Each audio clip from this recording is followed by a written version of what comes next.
Olá pessoal, vamos falar hoje sobre a terceira parte do texto de Sándor Ferenczi, As Reflexões sobre o Trauma.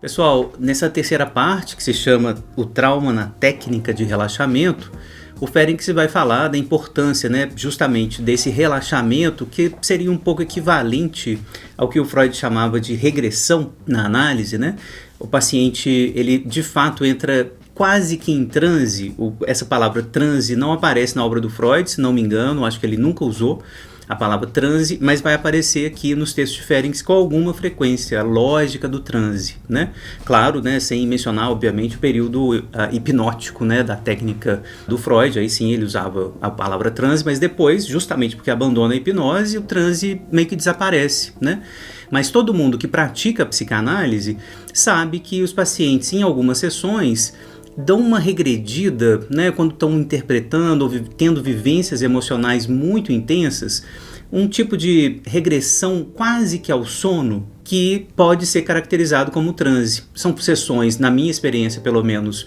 muito raras, acontecem em algumas análises, e quando acontecem, vão trazer exatamente o que o Ferenczi está descrevendo aqui nessa terceira parte. Um relaxamento muito grande das defesas. Então, o relaxamento aqui não tem esse sentido, claro, gostoso, assim, do paciente estar tranquilo, dele estar bem, mas o relaxamento das defesas. Então, as defesas vão diminuir um pouco e esses conteúdos inconscientes, muitas vezes, inclusive, misturados com conteúdos somáticos, dores, dor de cabeça, uma sensação da pressão cair, algo que o paciente não consegue descrever muito bem, a ansiedade muito alta. Essas sensações, então, voltam, aparecem na cena analítica e é um momento importante para interpretar o que elas significam, tentar ligar essas sensações às experiências traumáticas sobre as quais o paciente tem falado ao longo da análise. A gente viu na segunda parte, como que o Ferenczi vai insistir nesses restos de significação, nesses restos de sensações abafadas, silenciadas, porque o adulto não foi lá e acolheu essas experiências emocionais por conta, claro, da violência do adulto. É muito provável que o Ferenczi esteja falando aqui de pacientes dificílimos, pacientes como Elizabeth Severn, que vai ser uma analisanda dele, que depois vai se tornar uma analista norte-americana super interessante, que vai escrever um livro, inclusive, falando um pouquinho dessas experiências muito traumáticas que, obviamente, foi tratado pelo Ferenczi. O livro dela se chama The Discovery of the Self, está disponível, vou deixar o link para compra aqui na descrição desse vídeo. Vale a pena dar uma olhada, conhecer a história da Elizabeth Severn, que foi uma paciente que foi abusada sexualmente pelo seu pai, o pai que administrava, sendo médico, anestesias muito fortes, anestésicos e calmantes muito fortes, de tal forma a fazê-la adormecer, e a partir disso abusava sexualmente da sua própria filha. Enfim, um caso tenebroso, trágico e terrível, que vai chegar nas mãos do Ferenczi, e vocês vão ver aqui no final da terceira parte, o Ferenczi inclusive vai falar da função órfica, sem mencioná-la, o nome, a função órfica, porque é o nome que a Severn vai dar exatamente a esse tipo de função que ele vai descrever mais tarde. Então, são casos dificílimos, casos trágicos, que vão trazer à tona a importância da técnica do relaxamento. A ideia de que as defesas precisam estar bem rebaixadas para que essas sensações voltem, para que finalmente elas possam ser traduzidas de maneira adequada, de tal maneira que esses ataques internos produzidos por elas cessem. Ferenczi, vocês lembram, na segunda parte, insistia na ideia de tato do analista, difícil de definir, o que é tato, o que é cuidado, ética do cuidado, como que o analista deve interpretar para que essas sensações possam ser revividas, reexperimentadas, mas sem retraumatizar o paciente, evidentemente. E aqui na terceira parte, ele insiste também em falar da posição do analista. A grande delicadeza, a flexibilidade do analista trazem à consciência, de certa forma, por efeito de contraste, inúmeros eventos penosos da infância. Então, essa ética do cuidado, essa delicadeza, flexibilidade, né, isso que depois, né, a gente vai chamar de ética do cuidado, isso vai ficar muito evidente no Winnicott principalmente, vai fazer, por contraste, né, fazer aparecer esses afetos muito penosos que a paciente sofreu. Então, de maneira geral, estar atento à posição do analista, aquilo que o analista produz também na cena analítica, para o Ferenczi é absolutamente indispensável. Durante essas análises, o Ferenczi vai insistir, os pacientes são arrebatados. Arrebatados é a palavra que ele usa, às vezes pela emoção, estados de dores violentas, de natureza psíquica ou corporal, até mesmo delírios e perdas de consciência mais ou menos profundas, como num coma, misturam-se ao trabalho de associação e construção puramente intelectual. Isso aqui o Ferenczi está dizendo na página 106, então, desse arrebatamento, do transe, enfim, de situações emocionais muito difíceis que dilaceram, né? Essa palavra, aliás, vai aparecer algumas vezes, vai dilacerar a consciência, o eu desses pacientes. Então, são análises mais difíceis de conduzir, porque a gente não está no campo propriamente da neurose, onde o recalcamento conseguiu fazer o trabalho de instituir duas instâncias em conflito estáveis. A gente está na clínica da clivagem, é muito diferente. Esses conteúdos inconscientes encravados, né, como Laplanche vai dizer mais tarde, esses conteúdos eles voltam quase que somaticamente, corporalmente e sem muita representação. Por isso, esses casos são mais difíceis de serem conduzidos analiticamente. Necessitam de mais cuidado, de mais tato, de mais sensibilidade, delicadeza, flexibilidade. É disso que o Ferenczi está dizendo. A compreensão desses afetos, na medida em que eles são revivenciados na própria análise, o Ferenczi vai chamar isso de convicção, né? O sujeito tem certeza do que viveu. Ele começa a ter essa certeza, ele começa a se integrar essas partes que estão muito dissociadas da sua própria história. É um processo de historicização, né, gente, que começa a aparecer nessas análises, né? Uma historicização que foi impedida, é sempre bom lembrar, que foi absolutamente proibida, porque de maneira geral, quem estava praticando os abusos eram pessoas da própria família, era o pai, era o padrasto, era o tio, né? De maneira geral, né, são pessoas do próprio ambiente familiar, por isso o impedimento quase que absoluto da historicização desses eventos, porque a mãe, a irmã, a avó, de maneira geral, vai fazer a grande cena do desmentido, dizendo que não aconteceu nada, era só uma brincadeira, você está exagerando, você que provocou, etc. Então essas cenas do desmentido impedem também a historicização. Trabalho da análise, a historicização exatamente desses eventos traumáticos para que o sujeito integre essas partes de si que estão clivadas. Esse é o trabalho. Em alguns momentos, essa convicção se dissipa. O trabalho da análise, claro, ele é cíclico, né? Vai haver esses momentos de grande insight, de integração, de convicção, né, do que aconteceu, e outras vezes, claro, pelo efeito do traumático, o paciente volta a se desintegrar, a perder a consciência, enfim, a ter um aspecto aqui que o Ferenczi vai descrever da seguinte forma: o paciente oscila, como antes, entre o sintoma em que sente todo o desprazer sem compreender nada e a reconstrução em estado vígil, durante o qual compreende tudo, mas nada sente. Aqui eu gostaria de grifar, assim, muito fortemente essa parte aqui. O Ferenczi vai voltar a isso mais adiante. Na página 116, então, observe o que ele está dizendo. Há uma oscilação na clínica desses pacientes muito traumatizados entre essa parte do sujeito que compreende tudo, mas nada sente, eu acho que esse é o ponto importante, e sente todo o desprazer, toda a dor, mas não compreende nada. Distinção, clivagem entre o saber e o sentir, que nessa clínica vai ter uma proporção trágica. Eu sei de tudo, mas não sinto nada. Parece muito que o Winnicott vai chamar depois de falso self, toda a problemática do falso self. Do outro lado, eu sinto tudo, mas não sei de nada. Vem só aquela enxurrada, aquela inundação de afetos, de sensações, de dores, de angústia, mas o saber está desintegrado. Então, lembrem-se dessa lógica clivada aqui que o Ferenczi está apontando. Isso, obviamente, determina como que o analista vai tentar trabalhar. integrando essas duas partes.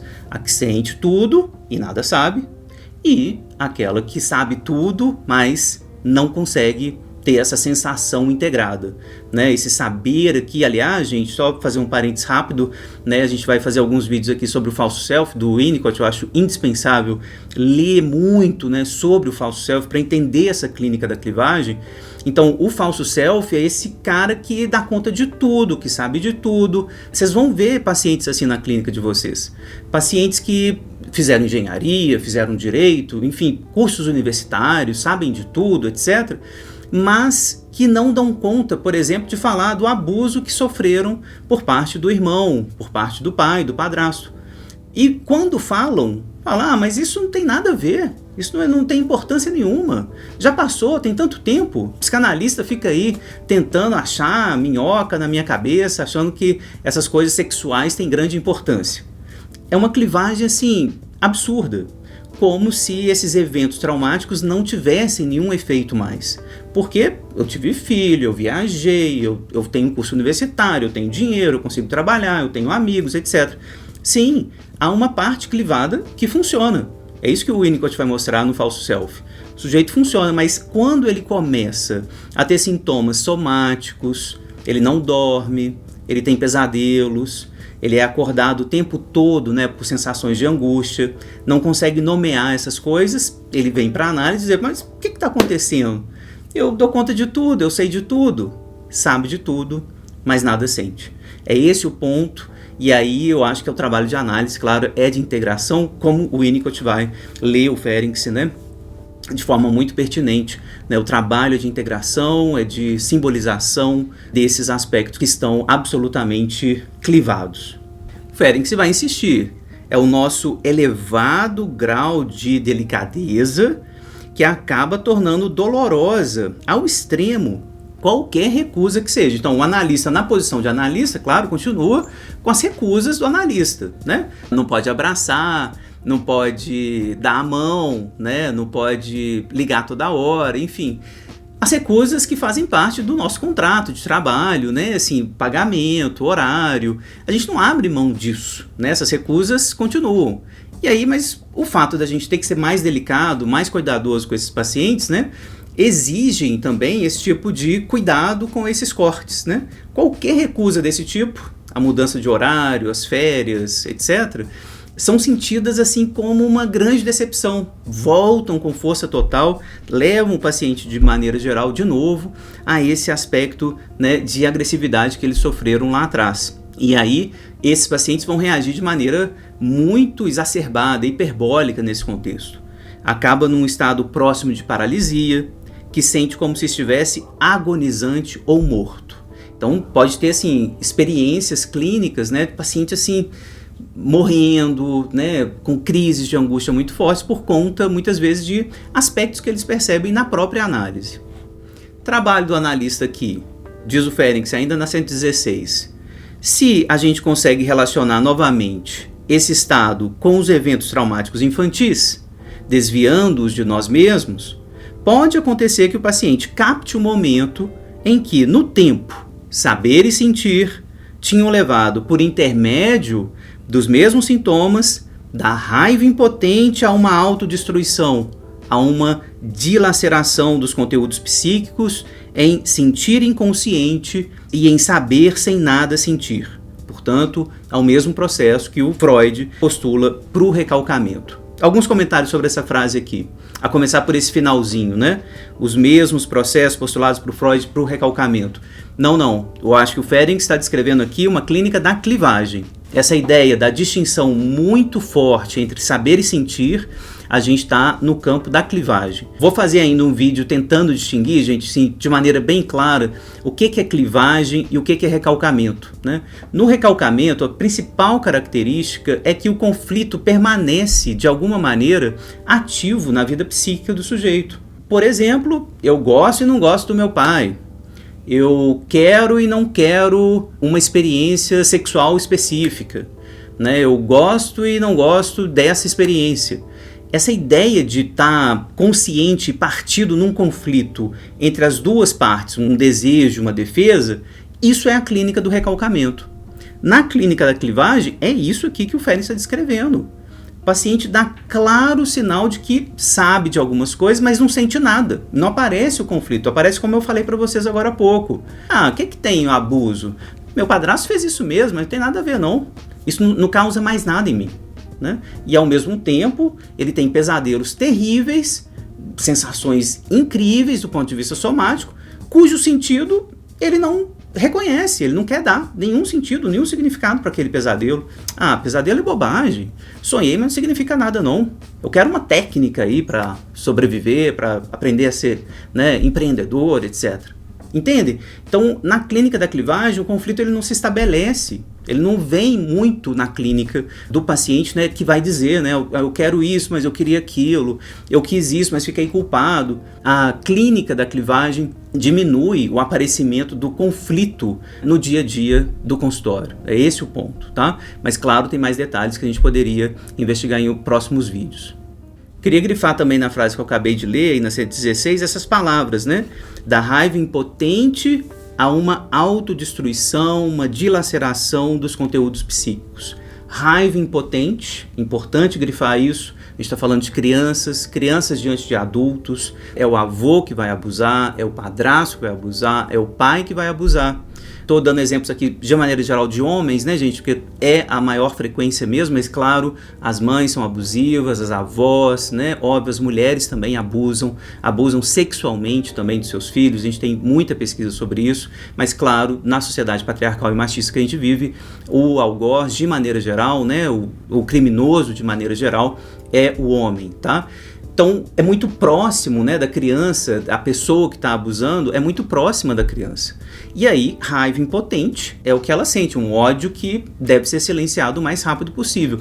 Tanto é que não vai ter nem como testemunha depois, de maneira frequente também, né, por parte da mãe, das mulheres que participam da cena, um testemunho que diga, você sofreu mesmo algo terrível, não devia ter acontecido isso, vamos punir quem te machucou, etc., né? Então, raiva impotente vira autodilaceração, vira autodestruição. Zerreizung. Tá aqui a palavra que o Ferenczi vai usar. Um pouquinho adiante, na 117, ele vai usar a mesma palavra na expressão Selbstzerreizung.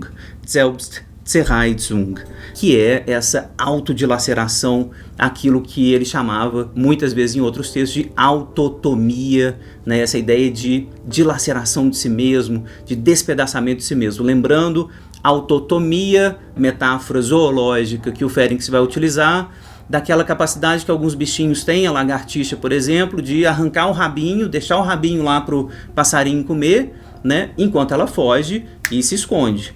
Essa metáfora é brilhante, gente. É brilhante. O falso self fica lá, né, identificado com o agressor. Leiam aí o Confusão de Línguas para vocês verem como que o Ferenczi vai caracterizar a identificação com o agressor, né? Então o falso self fica lá. Não, eu faço exatamente o que você quer. Eu tô aqui para ser seu objeto mesmo. Eu não sofro nada. Não tá doendo, né? Pode me bater, pode abusar, né? E eu fujo, o verdadeiro self, foge onde ele nunca mais vai ser encontrado, né, pelo agressor. Tá? Então, essa metáfora é muito brilhante para pensar na clivagem. É por isso que onde eu sinto eu nada sei, onde eu sei eu nada sinto. Né? Eu separo completamente, não fica nem a ligação que vai estabelecer conflito aí, por exemplo. É diferente do sujeito que, por exemplo, não gosta, né, do pai ou da mãe, ou está em conflito, tem ambivalência mesmo, né, porque não houve abuso ali na cena familiar, e aí a gente vai ficar nesse conflito. Nossa, eu não gosto muito da minha mãe, acho a minha mãe chata, eu acho minha mãe difícil, né, mas é minha mãe, ela cuidou de mim, eu gosto dela também, porque eu sinto gratidão, sinto culpa, dívida. Isso é a clínica do recalcamento. Na clínica da clivagem, esse conflito não aparece. Tá? Ou aparece de maneira muito mais difícil de ser localizado efetivamente, tá? Como conflito. O Ferenczi é brilhante ao dizer que a nossa análise quer remontar aos estágios anteriores do processo de recalcamento. Os estágios anteriores do processo de recalcamento. É esse o ponto. Né, a análise que vai entrar nesse campo da clivagem muito provavelmente está falando de uma constituição psíquica onde o recalcamento, em especial o recalcamento secundário, não pôde se estabelecer de forma tranquila. Esses processos de simbolização, de elaboração, tradução, né, dos afetos, está muito impedido, está muito dificultado, exatamente pelas experiências traumáticas que aconteceram. Por isso, com esses pacientes, diz o Ferenczi, né, a gente vai ver uma imersão completa no passado traumático e um abandono quase que completo também com o presente. Então, uma volta mesmo, né, uma regressão, né, em transe praticamente, em algumas sessões, né, para reviver esses afetos muito difíceis. Pessoal, chegou o último parágrafo do texto, que é uma das coisas mais lindas e brilhantes e incríveis que vocês vão ler em psicanálise. Não diminui nada aqui, né, o meu amor por esse texto. Assim, eu acho que é um texto tão importante pra gente, tão bonito, né, uma reflexão de alguém que está na clínica e acolhendo esses pacientes difíceis com tanto carinho e cuidado. A gente precisa ler esse último parágrafo assim, bem passo a passo, com muito cuidado. É a melhor parte do texto, então fiquem mais, não vão embora. E aliás, vocês estão aqui até agora, curtam, compartilhem, né, façam circular aí o canal. Estamos num projeto de extensão da Universidade Federal de Minas Gerais, uma universidade pública, aberta, gratuita e de todos nós. Então, se vocês gostam desse projeto, estão gostando das aulas, estão achando que tem qualidade suficiente para chegar aí em outros estados, outros países, né? Então curtam, compartilhem, comentem, se inscrevam no canal, cliquem aí no sininho, enfim, façam o algoritmo trabalhar a nosso favor para a gente fazer isso circular. Eu agradeço a presença de vocês até aqui, mas fiquem para o último parágrafo porque tem surpresas inacreditáveis aqui agora. Vamos lá. Último parágrafo. Eu faço questão de ler bem passo a passo e aí vou comentando com vocês. Um fato surpreendente, mas, ao que parece, de valor geral, quando do processo de autodilaceração, Selbstzerreißung, é a brusca transformação da relação de objeto que se tornou impossível numa relação narcísica. E aí uma frase linda do Ferenczi, e aí eu volto para explicar. O homem abandonado pelos deuses escapa totalmente à realidade e cria para si um outro mundo no qual, liberto da gravidade terrestre, pode alcançar tudo o que quiser. Pô, é muito bonito, né, gente? Isso aí é para colocar no Instagram, para fazer circular.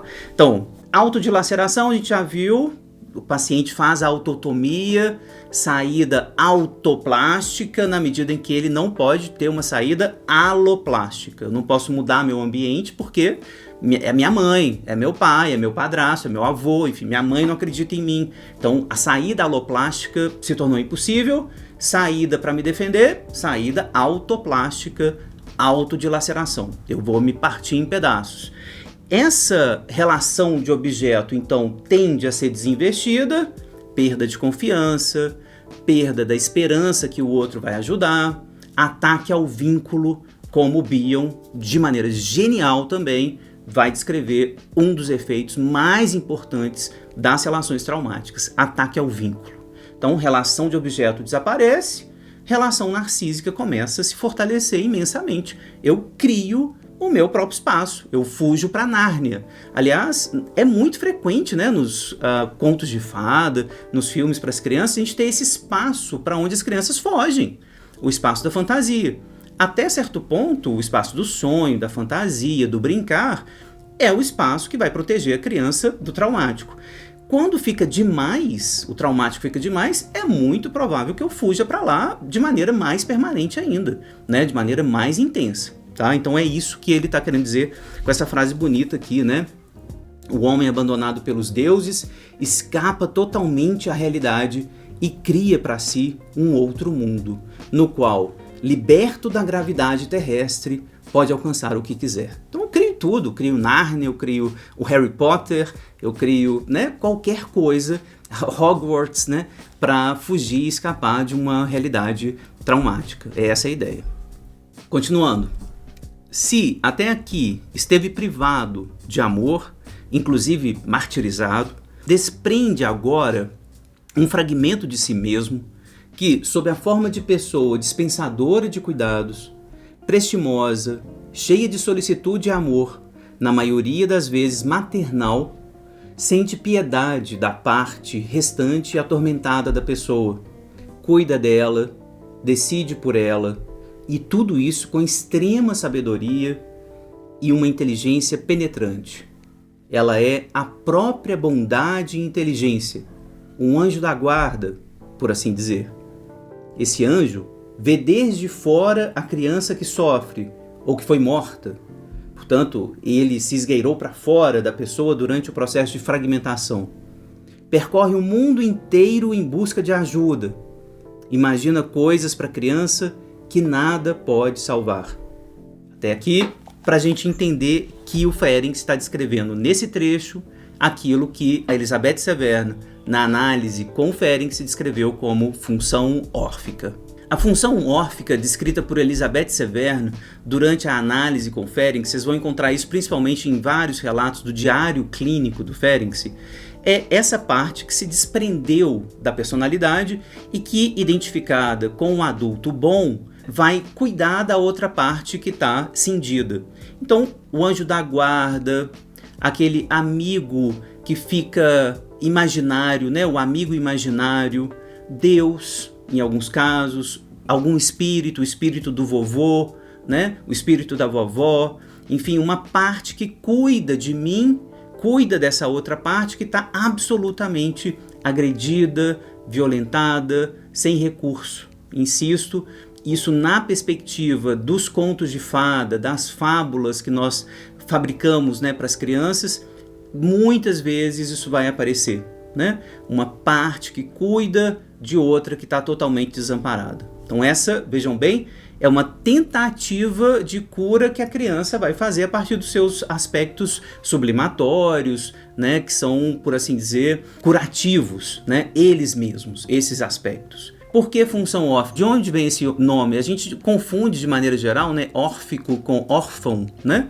Porque a criança é órfã e tal. Não. A Elizabeth Severno estava fazendo referência a Orfeu, um deus grego que traz a experiência da criatividade, da música, mas principalmente porque Orfeu teve que ir ao inferno buscar Eurídice. Eu acho que é dessa experiência aí que ela tenta capturar esse nome. Então Orfeu vai ao inferno cuidar de uma parte amada dele, de tal maneira a trazer ela de volta, né?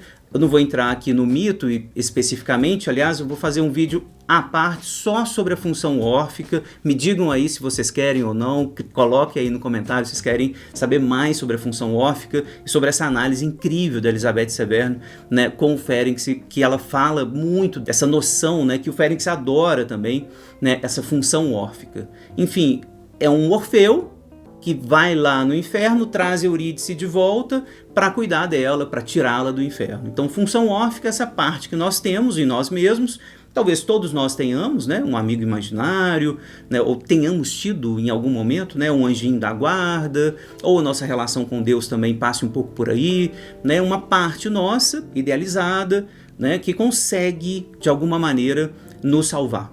Mas essa função órfica tem um limite. Se acontece mais uma vez novos traumatismos, eles se reproduzem, aí o Ferenc vai dizer, é o caso de pensar no suicídio. Vejam como que aparece aqui na argumentação do Ferenc.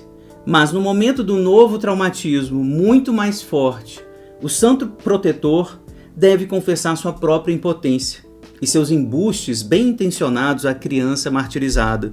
E nada mais cessa nessa altura, senão o suicídio. A menos que no derradeiro momento se reproduza algo de favorável na própria realidade. Essa coisa favorável que nos referimos em face do impulso suicida é o fato de que nesse novo combate traumático o paciente não está inteiramente só. Talvez não lhe possamos oferecer tudo o que caberia em sua infância, mas só o fato de que possamos vir em sua ajuda já proporciona o impulso para uma nova vida, na qual se fecha o dossiê de tudo o que se perdeu sem retorno. E além disso, efetuado o primeiro passo, é permitido contentar-se com o que a vida oferece, apesar de tudo, não rejeitar tudo em bloco, mesmo o que ainda poderia ser utilizável. É muito bonito, né, gente? Assim, não tem como não se emocionar lendo um texto desse aqui, porque o Ferenc está falando de pacientes com tentativas de suicídio, pacientes que tentam se matar porque perderam completamente a esperança de estar bem, a esperança no outro, a confiança no outro, a capacidade de se cuidar, de se curar desses traumas, desses ferimentos que são absurdamente dolorosos. Então, o suicídio para o Ferenc, e eu acho que isso tem muito a ver com a perspectiva também que a gente vai encontrar no Winnicott, né? É uma espécie de ataque interno frente ao qual a gente não consegue fazer frente. É para cessar esses ataques internos, é para cessar a dor, né, que a gente se mata. É porque a gente viu que não há nenhum tipo de apoio. Aí o Ferenc vai dizendo, a não ser que aconteça alguma coisa, que ele encontre algum tipo de apoio. E aí é o analista que entra. E ele diz com toda a modéstia possível, talvez a gente não consiga oferecer mesmo muita coisa. Não vai mudar a realidade de verdade. A análise não tem esse poder mágico de mudar tudo. Mas oferecer o básico, né? Oferecer aquilo que tem a ver com o cuidado, a capacidade tradutiva do traumático. Traduzir melhor. Entender que já passou. Entender que a gente sobreviveu. Entender que o paciente conseguiu passar por aquilo e efetivamente não se matar, que ele sobrevive a isso e que a vida continua aberta à nova inventividade, a novas possibilidades que ele agora tem capacidade de criar e se defender dos ataques que existiram e que podem continuar existindo, mas que agora ele consegue se defender. Essa é a ideia. A vida pode ser aproveitada ainda. A vida tem uma parte utilizável. A vida ainda é cheia de possibilidades.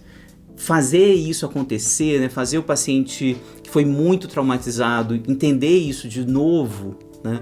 Isso é muito difícil. A gente está falando de análises muito longas, muito difíceis, né? De tentar recuperar a esperança de alguém que foi muitas e muitas vezes destruído por pessoas que eles deviam confiar, né? E que não fizeram o trabalho, né? Os pais, as mães, os avós, enfim, a família de maneira geral destruiu a capacidade dessas pessoas de confiarem em si mesmas, de terem esperança de que a vida possa valer a pena. Então vocês vão ver muitas e muitas vezes pacientes deprimidos com esse tipo de expressão. A vida não vale a pena. E mesmo quando o falso self fez um bom trabalho. Tem emprego, tem dinheiro, construiu família, é inteligente, sabe tudo, mas nada sente. E quando sente a dor terrível e começa a compreender o que é efetivamente a origem dessa dor, eles simplesmente não conseguem seguir adiante. Por isso que a análise tem que ser muito cuidadosa. O Ferenc está insistindo nesse texto com relação ao tato, a flexibilidade, a sensibilidade, a delicadeza do analista, exatamente por conta disso. Quando o paciente começa a descobrir o tamanho dessa dor, o que isso significa de fato, a destruição da esperança, a destruição da confiança, o fato deles não terem tido um ambiente suficientemente bom, o fato deles terem perdido isso, o ressentimento, a humilhação pelos quais eles passaram para elaborar isso tudo e ficar de bem com isso e entender e perdoar de alguma forma o que aconteceu e continuar a vida na sua potência vital adiante. Esse trabalho é muito, muito difícil. É possível. Textos como esse estão ensinando a gente a fazer. Então a esperança clínica aqui é fazer com que o analista ocupe o lugar um pouquinho dessa função órfica. Cuidar um pouco, tentar entender que passou, o colapso aconteceu, você sobreviveu, vamos tentar. Dá para confiar, dá para estabelecer nova rede, dá para estabelecer novos caminhos de vida, de criatividade, de simbolização, entendendo que o outro pode ser perverso mesmo, foi perverso, foi violento, mas é preciso deixar para lá. É preciso situar essa situação do passado no passado. Agora a vida continua com a sua capacidade defensiva muito melhorada. A gente lamenta pelo que ocorreu, mas a vida tem que continuar. Enfim, eu acho que aqui a gente está tendo uma discussão seríssima do ponto de vista ético, né, da psicanálise, mais uma vez, claro, a psicanálise apostando na vida, na vida como algo que deve ser mantido apesar de todas essas dores. Então, claro, isso abre uma discussão enorme para a gente sobre o suicídio, não vou entrar nesse debate, mas mais um vídeo, né, interessante para a gente pensar junto, né? Quando e como, né, a gente vai conversar sobre o suicídio na clínica, mas isso é um tema muito complexo para ser abordado agora no final do vídeo. Então era isso, gente, assim, 3 partes, né? Tentei dividir bem o texto, porque vocês estão vendo, dá pra gente esmiuçar muito as ideias do Ferenczi. É um autor brilhante, se vocês não conhecem, leiam a obra dele. Deixei o link nos vídeos, né, para vocês comprarem as obras completas que estão editadas pela Martins Fontes aqui no Brasil. São 4 volumes, o Reflexões sobre o Trauma está no 4º volume. Tá? Então, se me acompanharam até aqui no final, muito obrigado. Se inscrevam aí no canal, isso ajuda muito, né? Super like também, super bem-vindo. Qualquer apoio é bem-vindo. Assinem aí em qualquer categoria do seminário clínico, do apoio ao canal. Enfim, façam sua assinatura, façam sua inscrição ou só comentem, deem um joinha. Isso muda aqui completamente o algoritmo, tá bom? Muito obrigado e até a próxima.